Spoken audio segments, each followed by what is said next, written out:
Hey guys, what's going on? My name is Brian and welcome back to the Dupli-Color Garage. This is season 2 of the Garage Boss. Now we have an exhaust manifold sitting here that we removed off of an engine that we just painted with Dupli-Color engine paint. While that engine is drying and looking beautiful, again, we have one manifold sitting here. Phil, what are you doing, manifold curls over there? Yeah, we forgot when I was doing bicep curls. All right, they're pretty heavy. Yeah, it's kind of greasy though. We got to clean these up. Yeah, we do, and also we got a couple different colors. It almost looks like this one was painted at one point in time with some silver, I guess. But what we're going to do here is we are going to refinish these manifolds because the engine looks so good, we need to give some love to these.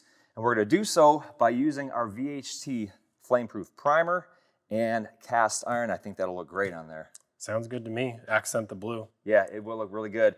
We're going to also clean these things up using our solvent prep spray because they do have some grease and grime on them. They were kind of blasted with the pressure washer when we cleaned the engine. But a little bit of rust, we'll use some wire brushes to get that clean.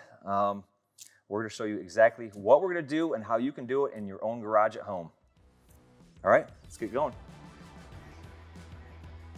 Prep is the most important part of any successful paint project as the surface must be clean and sanded smooth. We started off by removing the loose rust and flaking old paint with sandpaper and a wire brush. We then gave them a blast with our solvent prep spray and allowed to dry completely and masked any areas to protect from overspray. If coating headers, sand the pipes until they are bright and shiny. Applying the Flameproof primer is highly recommended to help aid in color coat adhesion, provide a uniform finish, and protect from rust. Before applying, shake the can for 2 minutes and apply when temperatures are between 60 and 95 degrees Fahrenheit with low humidity.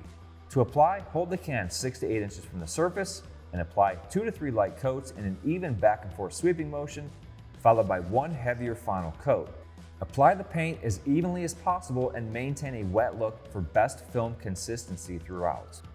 We allowed the primer to dry for about 30 minutes, then applied the Flameproof cast iron by holding the can 6 to 8 inches from the surface, applying 2 to 3 light coats in an even back and forth sweeping motion, followed by one heavier final coat, maintaining a wet look for the best film consistency throughout.